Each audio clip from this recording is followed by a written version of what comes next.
Good morning,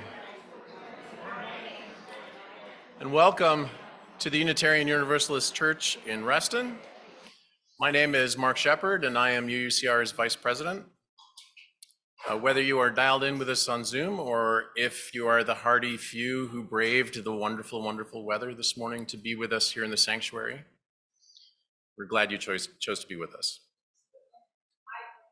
Is the microphone not working? Once again. It's working. Good morning. Good morning. Yes. I'm still Mark Sheppard, and I'm still the Vice President of UUCR, and I'm still glad that all of you chose to be with us this morning. No matter how old or young you are, wherever you are in your spiritual journey, however you identify, and whomever you love, know that you are welcome here. We are pleased to welcome Reverend Julie Price back to UUCR. Welcome back, Reverend Julie. Reverend Julie is a UU hospice chaplain, a spiritual director in training. I'm not totally sure what that is. Maybe you can explain later. And of course, our former community minister. Thank you for leading our service today. We're grateful to have you back with us this morning. It being the holiday season, wow, now it's gone the other direction. It being the holiday season, announcements multiply, so I have a number of them this morning before our service begins. Please bear with me. First, cold weather is here, and with it, the need to come together as a community in service to our unsheltered neighbors. For unsheltered individuals, cold weather is dangerous and potentially deadly. UUCR supports the Fairfax County Hypothermia Prevention Program, which prepares and delivers meals for vulnerable people who are homeless and in need of food and shelter. Additional volunteers are needed, and there are a variety of volunteer opportunities with no long-term commitment. Our program lead, Pat Berg, in the back, wave, thank you, will be at the East Foyer table after church to discuss this important program and answer your questions. Please visit with him after church, and please consider signing up and supporting the vulnerable members of our community. Second, everyone is invited to the church's community, that's COMMUUNITY, Fun Night. Join us for an evening of fun and fellowship on December 1st from 6 to 8 p.m. here in the sanctuary. This event is open to all ages, food and supplies. Let me try that again. Food, comma, and supplies for fun winter crafts, comma, will be provided. If you aren't a crafter, you're welcome just to come relax and enjoy food and conversation. Please look for the RSVP sheet in the East Foyer to sign up after the service. Third, UUCR's 22nd Alternative Gift Market will be here in the sanctuary this coming Saturday, December 3rd, from 10 a.m. until 2 p.m. Please come and support the charitable organizations that will be here, buy crafts from Amani, Africa, and enjoy goodies at the Ukrainian bake sale. We still need a few volunteers. To make the market a success, please see Denise Kerwin in the foyer after church to sign up. And there's Denise, yes, thank you. Awesome. Fourth, for the first time in a while, we will be having a new member ceremony here at church during our regular service next Sunday, December 4th. If you are considering becoming a UUCR member and would like to learn more, it's not too late. Please contact Kathy Delianis in the back, thank you, who's co-chairperson of our membership committee. Fifth, actually have to go to the next page. Fifth, a reminder that everyone is invited to join UUCR Scandinavians for the resumed annual UUCR Scandinavian dinner. That's on Saturday, December 10th, from 5:30 to 8:30 p.m. Here in the sanctuary. Please let Julia Norgard know what type of dish you want to bring. Yep, and I think that's what I need to say about that. Sixth and last is to remind you that the tags for kids activity that Judy Palizzati is running, and thank you for putting your hand up, Judy, please see her in the foyer after service if you have any questions about it, and if you've taken a tag, it's just a reminder that those are due back to Judy by December 8th. Right. 7th. No, I'm just kidding. It's only 6. It's only 6. It's only 6. Let me go back to where I was. Oh, good. Now we get to center ourselves for worship. Please take some deep quieting breaths with me as we enter into our time of worship together by listening to Kate Grimball play this morning's prelude, Arioso, by Johann Sebastian Bach.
Oh, good morning, friends. It's so good to be back here in Reston with you, be back here in this sanctuary, and welcome all of you who are on Zoom joining us today. It's good to be together. My name is Reverend Julie Price, and I have moved to Richmond. I used to be here in Reston and was community minister here, but this summer my family and I moved to Richmond. But I'm here quite a bit up in this area. Have family here, and of course you all are here, and I'm so glad to be with you. And I will, Mark, be sharing a little bit about what a spiritual director in training is all about. So you'll hear about that a little bit later. But thanks so much for having me here, not only to offer the sermon, but also to sing a little bit, which is, you know, is something I love to do. So thank you for indulging me in that as well. Hear now these words to open our worship together by Tim Haley. Amid all the noise in our lives, we take this moment to sit in silence, to give thanks for another day, to give thanks for all those in our lives who have brought us warmth and love, to give thanks for the gift of life. We know we are on our pilgrimage here, but a brief moment in time. Let us open ourselves here, now, to the process of becoming more whole, of living more fully, of giving and forgiving more freely, of understanding more completely the meaning of our lives here on earth.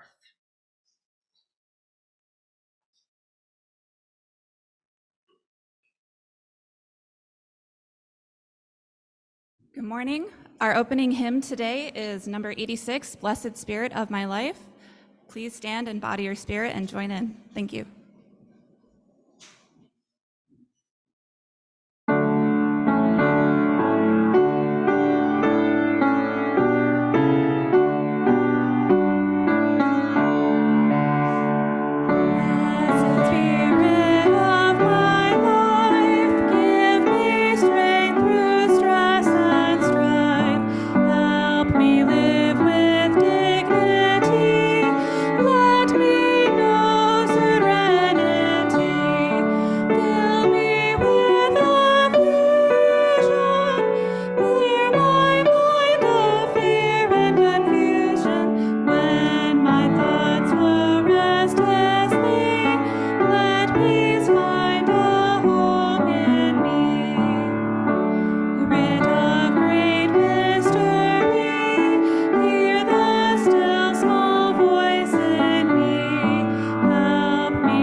Good morning.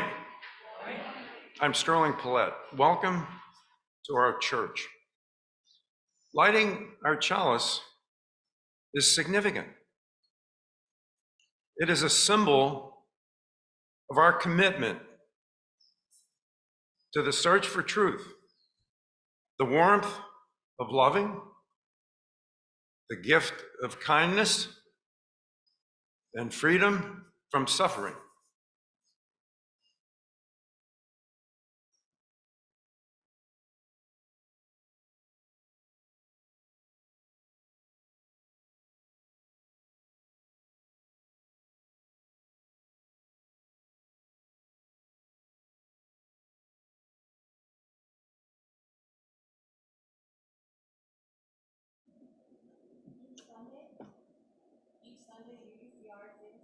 Covenant together is our way of recommitting to one another.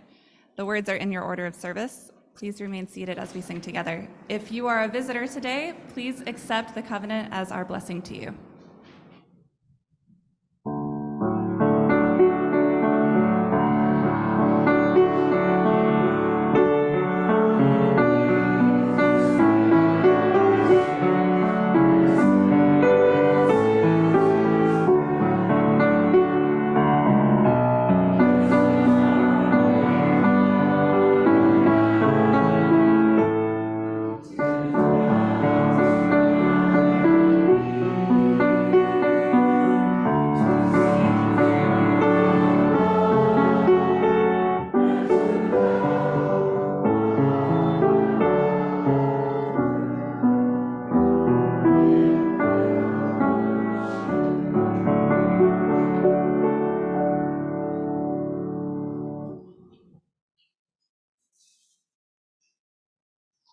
Now is the time for all ages.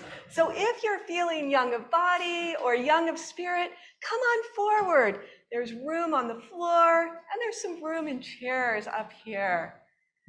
Welcome, welcome. Our time for all ages is something special.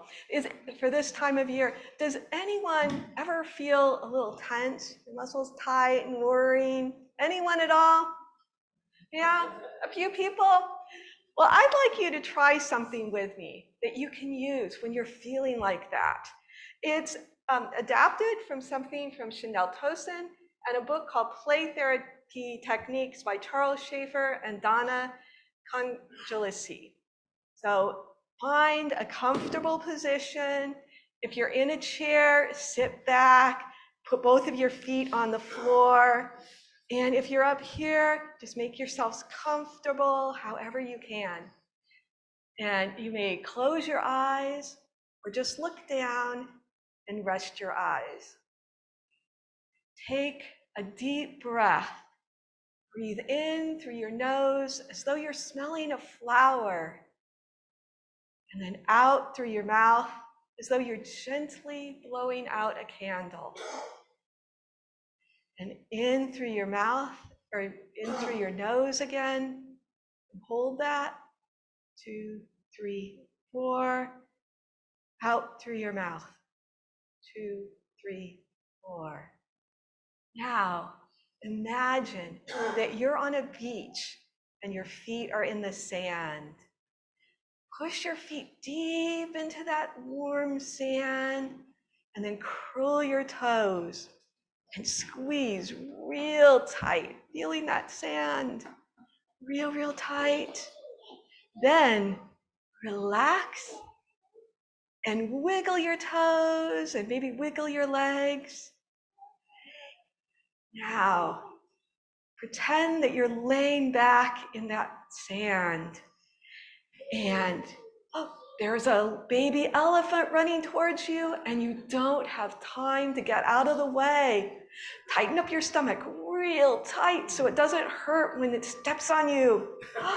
Good job. Keep it real tight. Oh, the elephant stepped over you and is gone. So relax and let your tummy get really soft. And keep on breathing while we do this.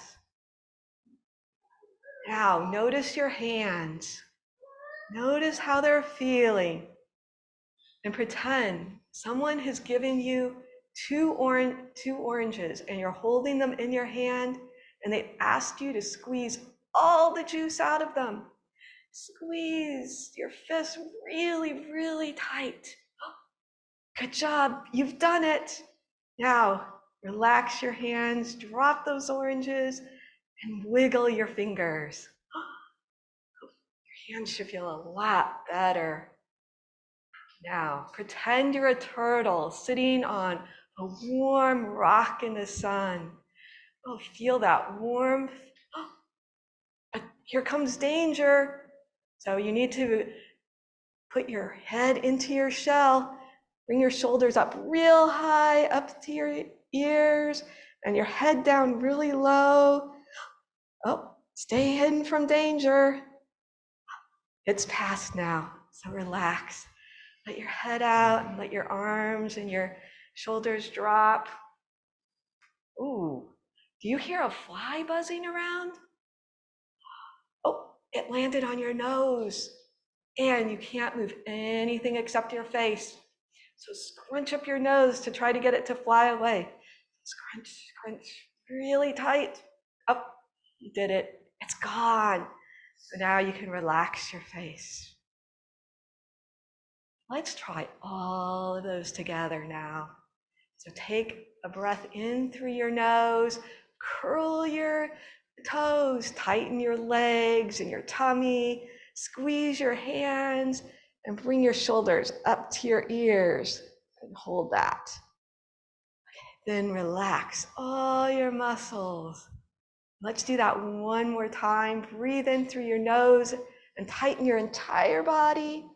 2, 3, 4, and relax, breathing out through your mouth. And let your body droop. I hope you're all feeling more relaxed, right? You're feeling tired now. That sometimes happens when you relax. According to Gozen Online, they say if you use this technique, it can help you relax not just your body, but also your feelings. And I know, especially at this time of year, sometimes I need a little bit of that. So I hope we'll all remember that we can do this at any time and any place, either with those images of objects and animals or without. You may open your eyes now if you haven't, and we'll sing the children out to religious education with Go with Peace, or Go with Joy.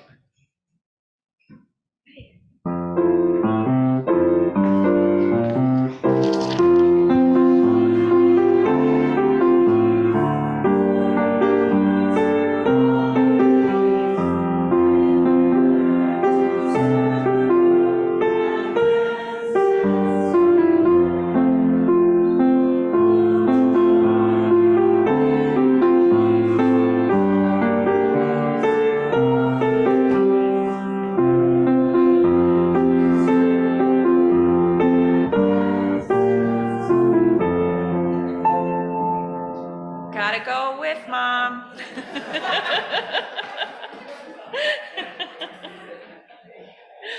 Oh, thank you, Linda. I hope you all got to enjoy that progressive muscle relaxation exercise. Especially love all the images. I'm gonna have to add that to my practice of that. Well, now's our time when we share our joys and concerns so that we know that none of us holds them alone. If you're joining us remotely today, you have the opportunity to share a joy or concern on the chat. Just know that it's public, okay? So anybody can read it, and that can be a way that you can maybe light a candle there in your home, and you can share and read the joys and concerns. And then if you're here with us, we have this beautiful ritual of placing a stone in water to represent a joy that you may be experiencing, as something you give thanks for, or maybe a sorrow, something that you are holding a concern or a grief in your heart. Remember that we share all your joys and all your sorrows with us as a community. And I invite us now into this time of reflection and prayer as Catherine plays our meditation music.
join me now in a time of prayer, reflection, and meditation.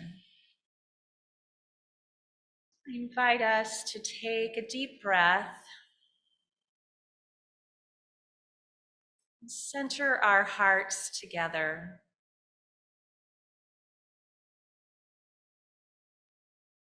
Becoming aware of our own breath flowing in and flowing out.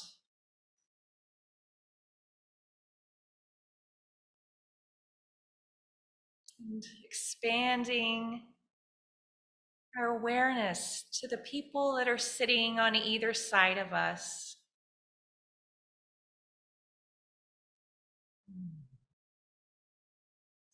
Sending out thoughts of loving kindness and care to the people right around you. And knowing that others are sending their thoughts, their prayers to you. Expanding our awareness to include all of this sanctuary, all of this community here in this space, and all of those in our worshiping community who are in their homes and other places joining us. We are all connected to one another by a web of connection and care, compassion and love. Know that we are all held together. I especially lift up and ask you to hold in your hearts those of us who may be facing hardship or difficulty at this time. Those we know who are grieving or facing illness or disability. I especially lift up our dear Marge Howard, who's here with us, and all of you who love and are now grieving the loss of Bob Howard among us. We give thanks for Bob being one of the founders of this very congregation. And we lift up both thanks and sorrow, knowing that they are all held in the foundation of love. We also, as we follow the news and just lift our hearts to all the victims and the families and students who've been so devastatingly impacted by the gun violence we've seen lately, just down the road at UVA and in Chesapeake, Virginia, and all those who were so devastatingly targeted in the attack at the LGBTQ club in Colorado Springs. We too are grieving. We too feel outrage. And I pray that those feelings might burn like a flame within us, continually driving us toward more justice, more advocacy, and more compassion. And for all the joys that we're holding in our hearts, all that we're thankful for at this time of Thanksgiving. Let us lift those up, savor them, and hold that energy, that joy in our hearts and in our lives, filling us with peace and with happiness. May all of us here in this room and in various rooms where we're gathered together feel the spirit of peace and love and calm that is here among us today. Amen.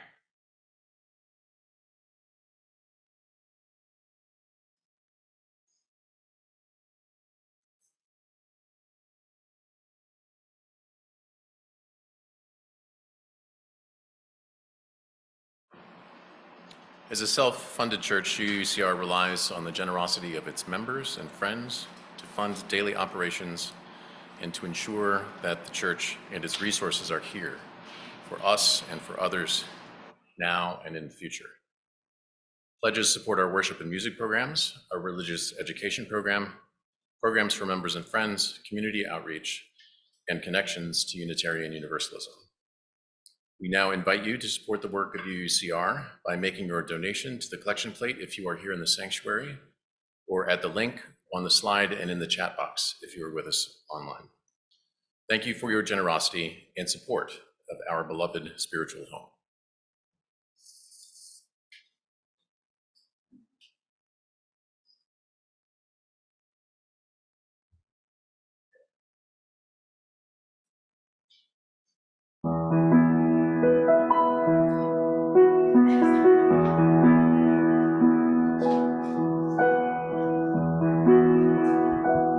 Myself in gear here, go to a different spot. This may be a song I wonder if you're familiar with, and if you are, oh please just sing right along. Peter Mayer is someone, we have some of his music in our hymnals, and this is one of my favorites of his, Holy Now. When I was a boy, each week on Sunday we would go to church, pay attention to the priest. He would read the holy word and consecrate the holy bread, and everyone would kneel and bow. Today the only difference is everything is holy now. Everything is holy now.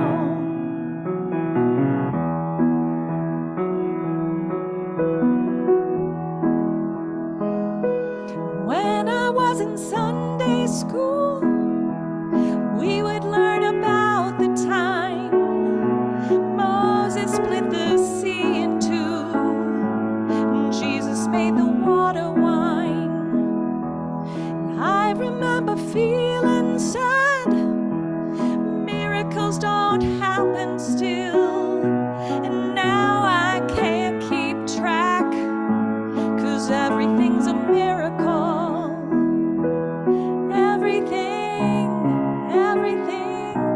Everything's a miracle.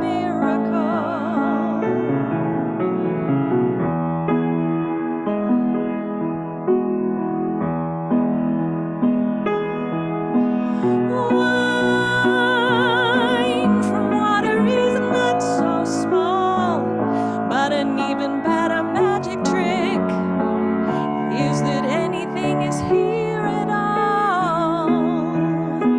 So the challenging thing becomes not to look for miracles, but finding where there isn't one.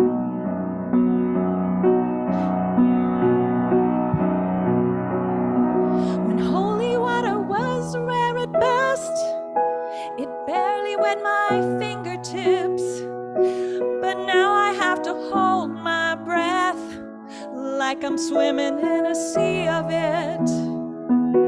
It used to be a world half there,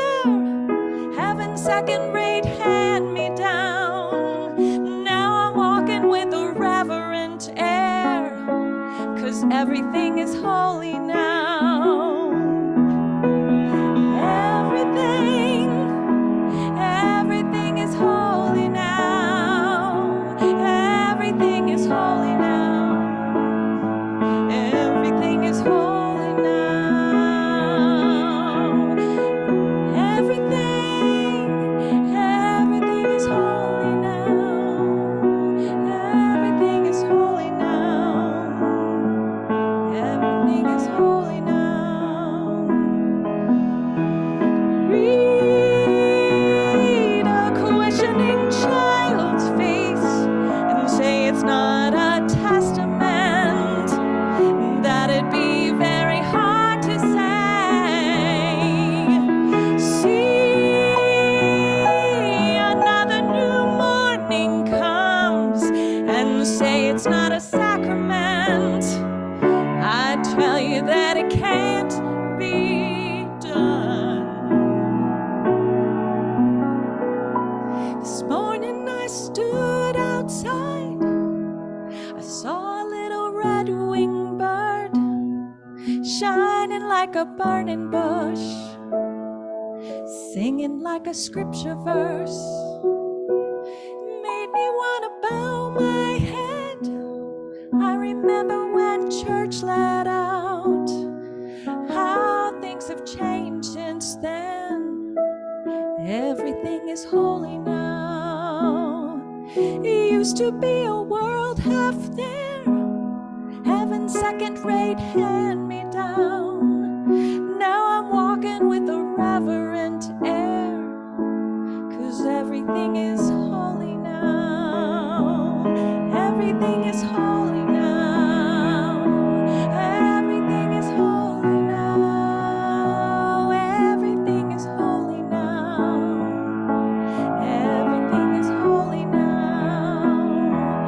Everything is holy now. Everything is holy now. Everything is holy now. Everything is holy now. Everything is holy now.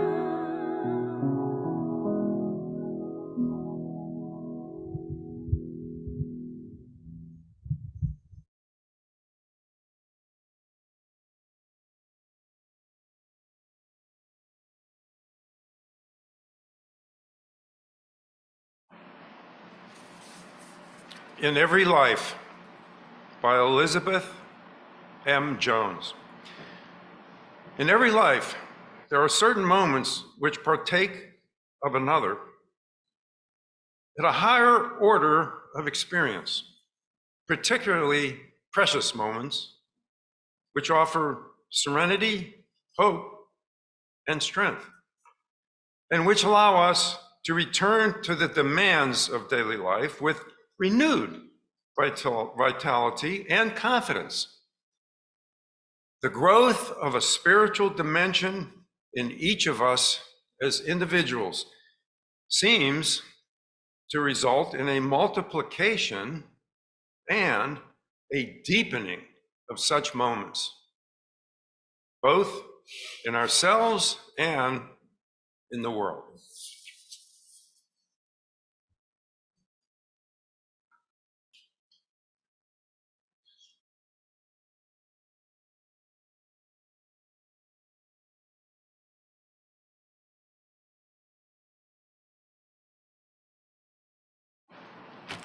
Well, deck the halls, folks. The most wonderful time of the year is here. It's already begun, right? We've made it now through Thanksgiving, Black Friday, which is kind of different this year, and Small Business Saturday. But hold on, because when I looked at the calendar that shows up automatically on my laptop, the US calendars, there was a lot ahead. Today begins Advent. Tomorrow is Cyber Monday.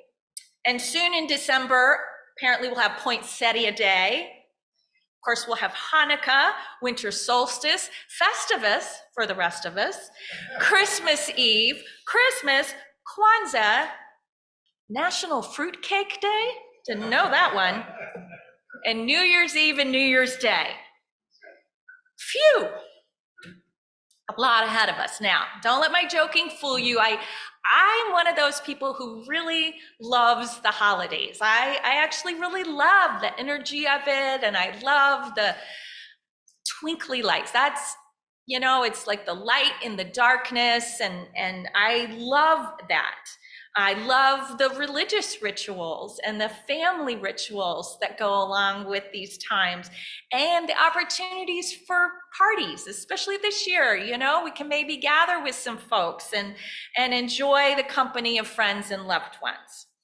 But, you know, even if we're fans of the winter holidays, they always add a level of stress and busyness to our already stressed and busy lives, such that it can make it really hard to enjoy them. And then, of course, for some of us, especially those of us who may be grieving at the holidays or experiencing illness or hardships or might be separated from loved ones, this can truly be the most difficult time of the year. And this year in particular, right, with the daily news filled with devastating and overwhelming sometimes stories of injustices, gun violence, and this pandemic that never ends, we are not only stressed out, but we truly may be traumatized, feeling the experience of vicarious trauma. And so I think if there's ever been a holiday season where we need some extra calm and extra peace in our lives, I think it is now. So to Mark's question earlier, for the last 9 months, I have been studying spirituality in a training program that will certify me to be what's called a spiritual director. Another name for this is a spiritual companion. It's a one-on-one kind of ministry for folks of any spiritual path.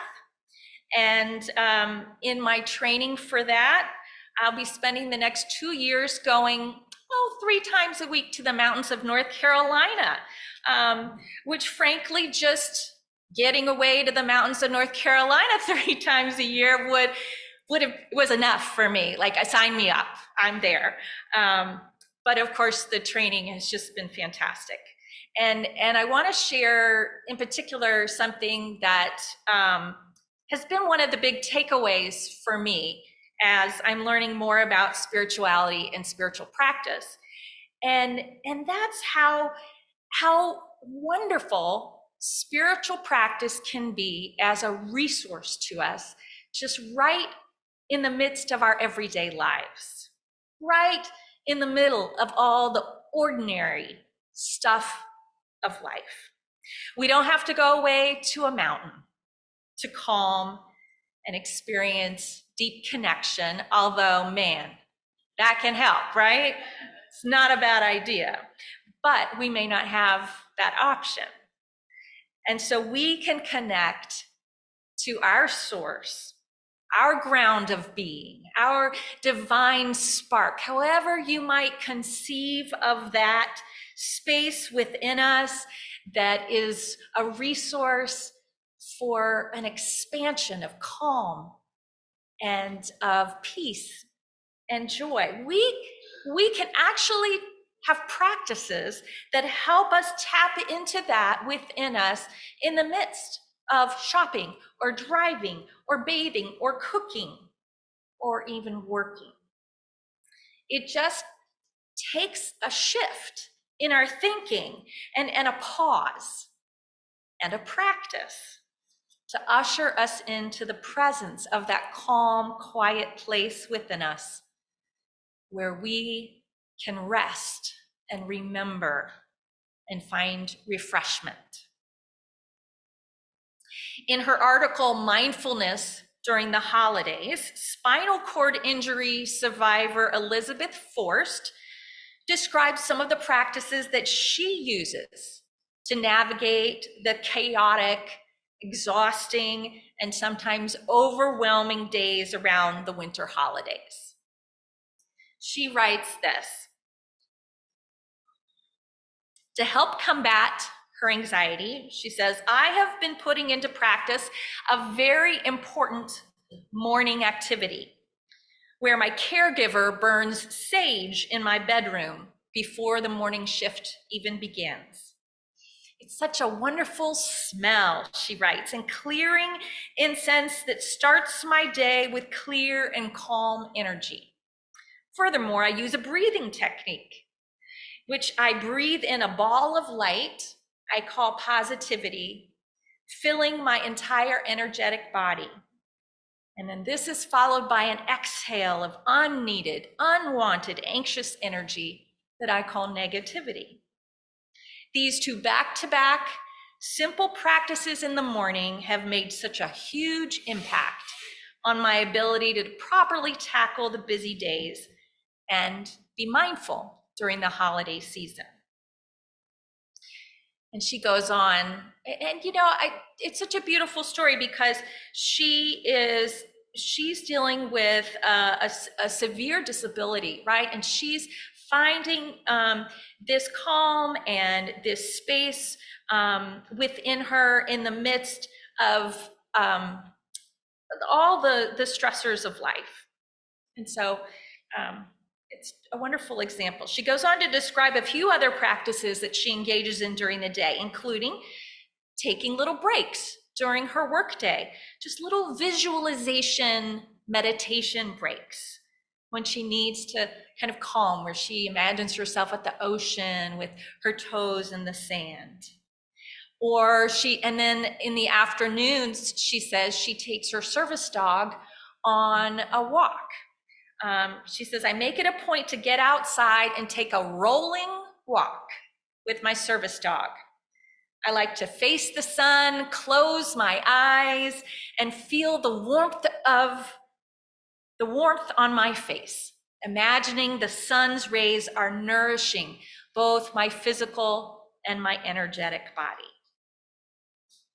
It's beautiful, right?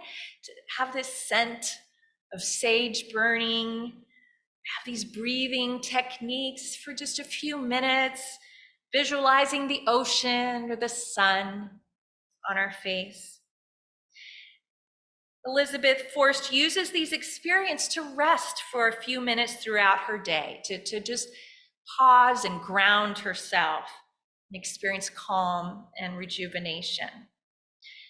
Her practices, this is an image I like, her practices are like cups of water drawn from a well of peace.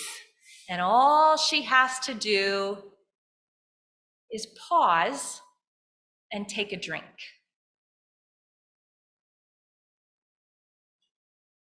So what is a spiritual practice anyway? As you can imagine, given all the spiritual and religious traditions there are out there, there are a lot of different definitions for spiritual practice. But out of all the definitions, there are some common threads that we see, and two kind of clusters of words I want to share with you that are usually involved in spiritual practice, what we call spiritual practice. And the first aspect of spiritual practice is around intention and regularity, right? So setting some kind of intention, a plan, and having there be a rhythm to a practice such that it could be daily, it could be weekly, or it could be something where you intend that there's some kind of cue, right? Something, maybe it's when you get in the car, or it might be when you're washing your hands, right? Some kind of cue that would bring about this practice for you. We call spiritual practice, right? Because we have to practice it. It's like any other skill. It deepens and matures, but it's not really a skill. What it's deepening and maturing is us, right? So, but one thing I always like to say is that I don't really resonate with calling these spiritual disciplines. And I think that's my own bias, because I'm not very disciplined. And so it feels like a chore. And then I feel like somebody's telling me, or some voice is telling me I have to do something. And then if I have to do it, I'm a little rebellious and I don't want to do it. So I can't think of it that way, but maybe the language of spiritual discipline energizes you. If so, great. But I like to think of these spiritual practices more like a treat, right? Like a gift that's just waiting for us to open and enjoy. Go back to that water image, right? Thinking of spiritual practice like a glass of cool water.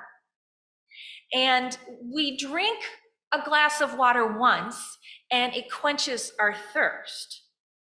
But we always get thirsty again, don't we? And so we need to drink lots of water. We need to continually drink cups of water. And so in spiritual practice, similarly, we set an intention and a rhythm to quench our spiritual thirst. Our spiritual thirst may be for calm, for connection, for grounding.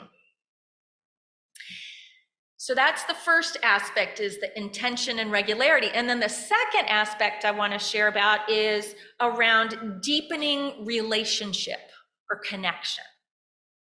So spiritual practice has some kind of a goal in mind, a hoped for outcome.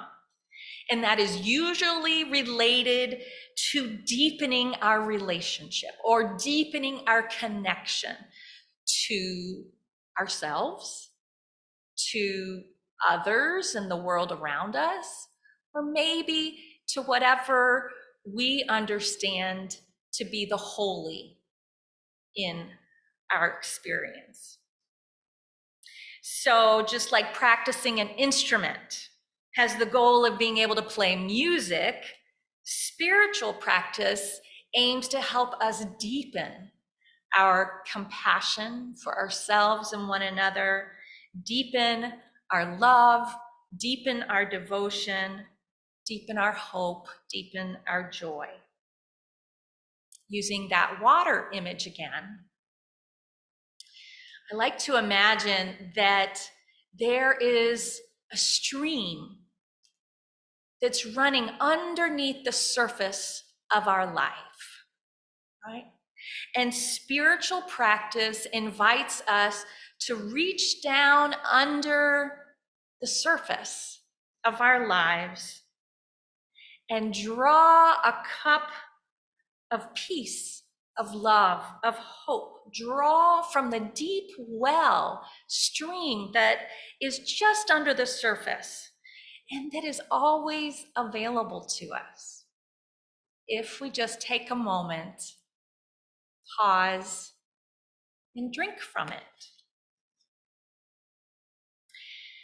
In this article that I read about navigating the stress of the holidays, Dave Johnson, PhD, it's a mindfulness article, and he describes the spiritual practice of tuning into our senses.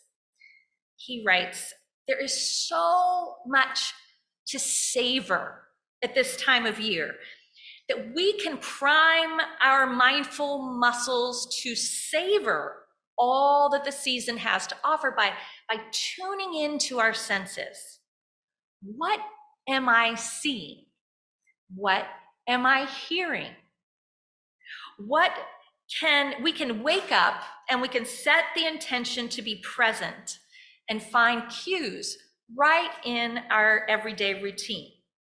The sound of bells, he talks about, for example, might be around quite a bit at the holidays in music, or maybe as we go to the grocery store. And so maybe the sound of the bell calls us to come back to the present moment and wake up to the sights and sounds and smells around us. Notice in this spiritual practice, there's intention, right? Okay, I'm going to choose a sound like bells to remind me to do this practice. And there's a deepening experience, a deepening of relationship. In this case, it's a deepening with the world around us, the sights, the smells of the holidays. This particular spiritual practice of savoring, right, is one that draws us into the action of what's around us rather than one that has us retreat back.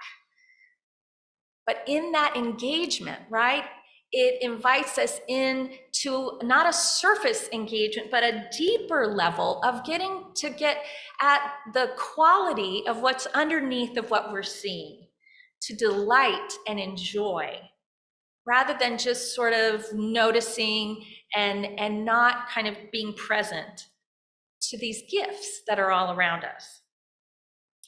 Johnson also goes on in his article to describe a spiritual practice he calls a mindful break. Over the years, he writes, I've learned to occasionally step outside and reboot. I'll go into another room for just a bit at a party or at a family gathering, and then come back to the festivities. This practice gives me an opportunity to reconnect and re-energize myself. I was really surprised at my reaction to reading this, like, what? You mean I'm allowed to do that? Right? I can just leave for a minute and then come back? So I don't know what that says about me, but I'm giving us all permission. Okay, yes, we can step back, right, and take a moment for ourselves. In this, Johnson sets an intention that he has to pay attention to his body, right? He says, I'm going to go to this gathering, and I'm going to listen for when I need a break and to step away. And so it requires some intention, right? And then some kind of practice. What's he going to do when he steps away? Maybe it's to take a few deep breaths. Maybe it's some kind of visualization. Maybe it's activating, taking a little walk. But these practices can be things that both help us to engage and help us to step back and rest, right, from things. And so that's another aspect of spiritual practice, that there are kind of these two movements.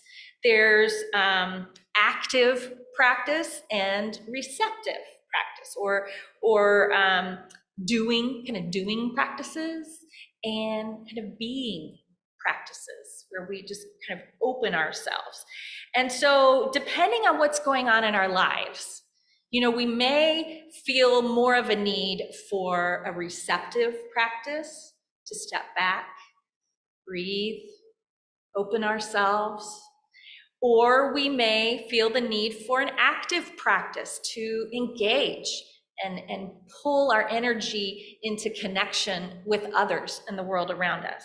So, for instance, I think for a lot of us, we may have busy lives. I know that's true for me. Lots of people, demands on our time. If you're a parent or a caregiver, for sure, this is your life, right? And so we may really benefit from some receptive practices, some being, resting practices that invite us to pause for a moment and take a drink of that cool water of peace, of calm, of centering ourselves in stillness.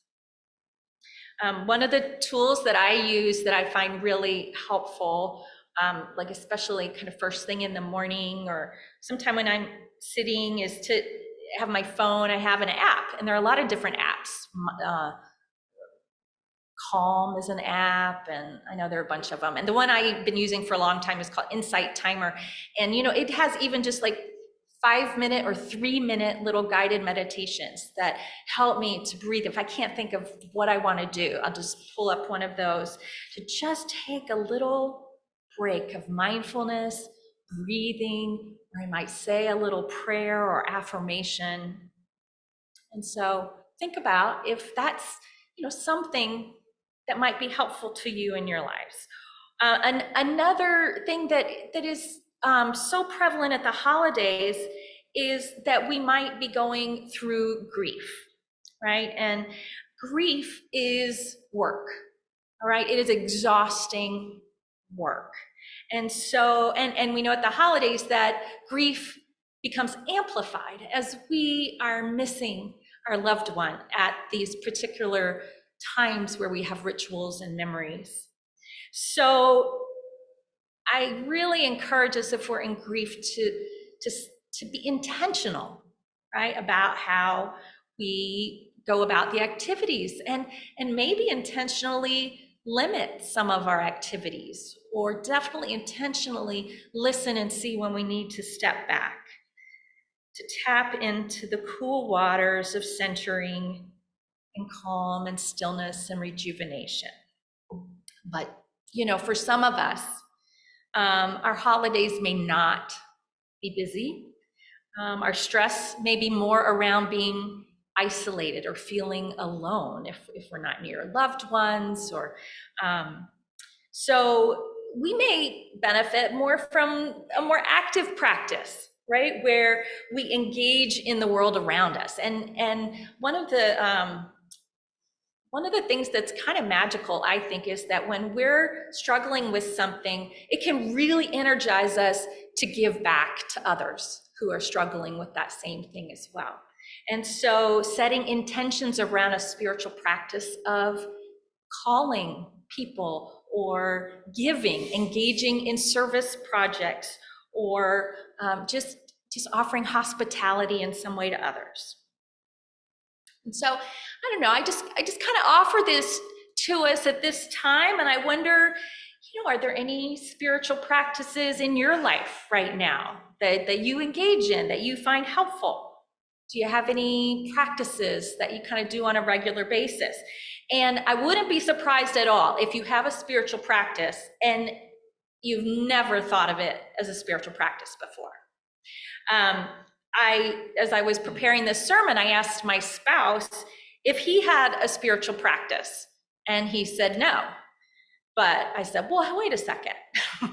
What about that walk you take every day, almost without fail, outside on the trails and sidewalks of our home, and you come home and you just are refreshed and renewed? And he was like, oh yeah. Yeah, I said, that's a spiritual practice. It's like, oh, well, I guess I do a spiritual practice.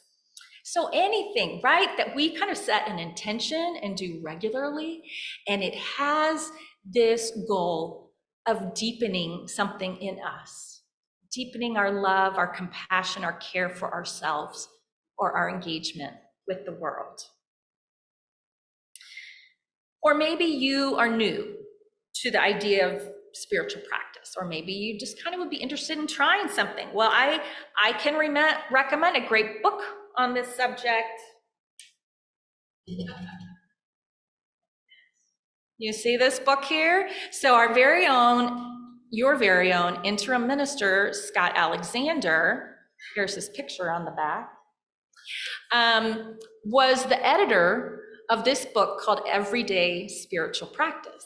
And in it, there are Unitarian Universalists writing essays about all kinds of spiritual practices that they engage in, like from gardening to parenting. Yes, parenting can be a spiritual practice, or yoga, that kind of thing. So this, if you haven't engaged this, get it at the library. I don't know if it's here available. Ask Scott for one. That's a really, really great resource for us as Unitarian Universalists who have such a diverse amount of kind of spiritual traditions and ways of thinking about this. But it may be with the holidays upon us, you don't have time to read a book, right? And I'm with you on that. And so my advice really is to just start right where you are. Look at your life. What do you already do? What are you already engaged in? Is there something you do that you love that you can kind of deepen a little bit with some intention, some regularity to it, some sense of how it helps you to deepen your relationships? You can take anything, okay, and just add attention and breath to it, and that can be a spiritual practice.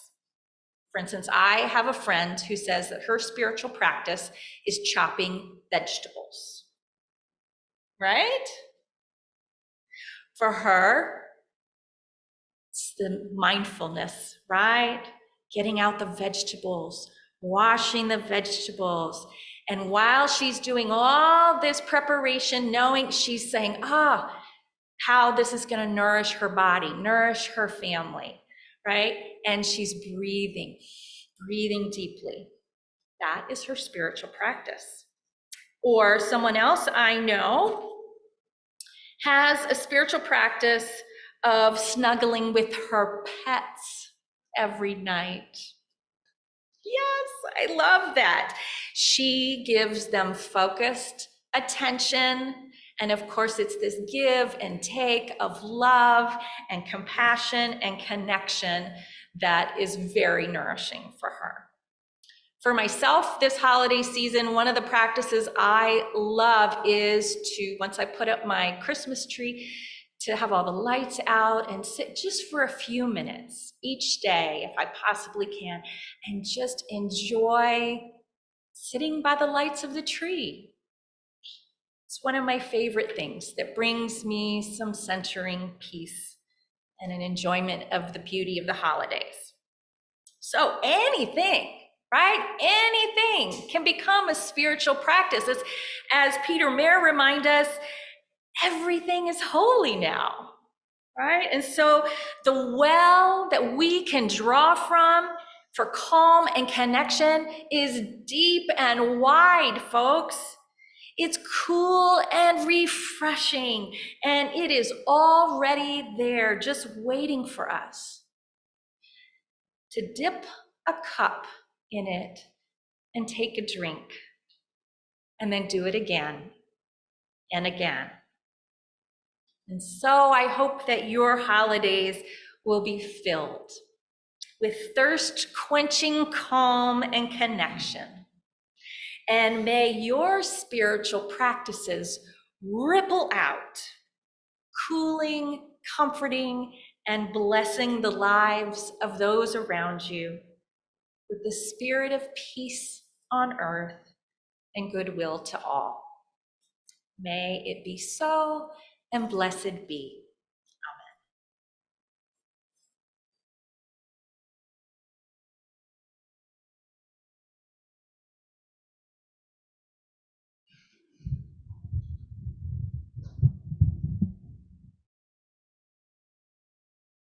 Closing hymn is number 90, From All the Fret and Fever of the Day. Please stand in body or spirit as you are able.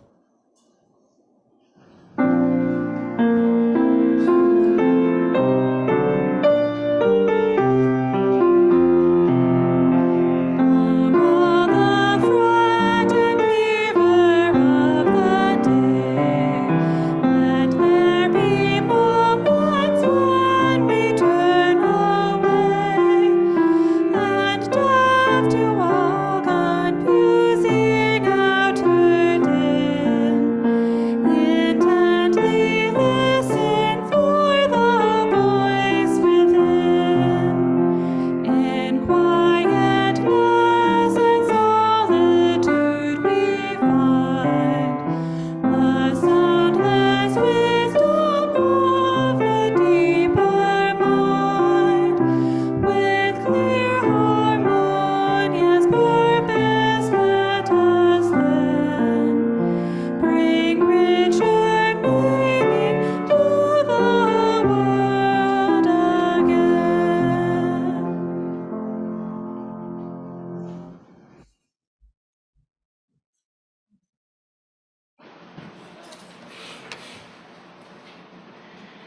Friends, I leave you now with this benediction from the wise Anne Lamott.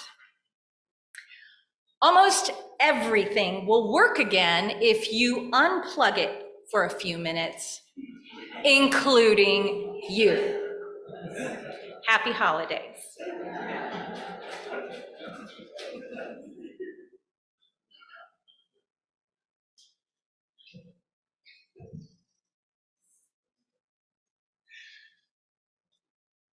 We now extinguish this flame, but not the light of truth,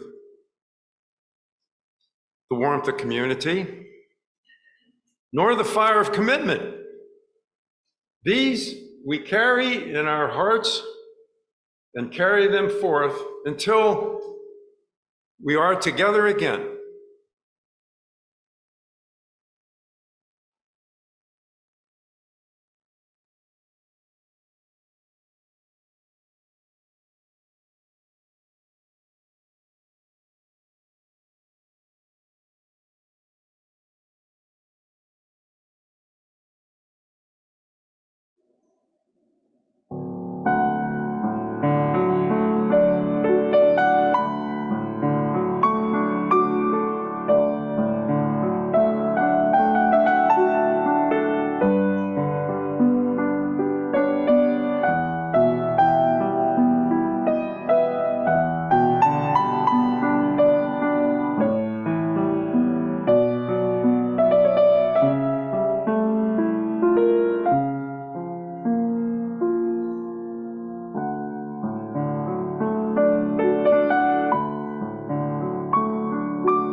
That was beautiful, Kate, thank you. That was beautiful, Reverend Julie, thank you. We invite our congregants attending worship on Zoom to join us for our virtual Greet Your Neighbor Coffee Hour to discuss the service theme and enjoy fellowship with other congregants. The link is in the chat box and will be on a forthcoming slide. We also encourage congregants on Zoom to use the chat box as a virtual receiving line to leave a message about your appreciation for the worship service. Those of you here in person are invited to join us in the East Foyer for coffee or tea and fellowship. Please remember to stop by all of the various sign-in sheets. Remember the multiple announcements from this morning. Participate in our community. Thank you all for joining us for worship today, and go in peace.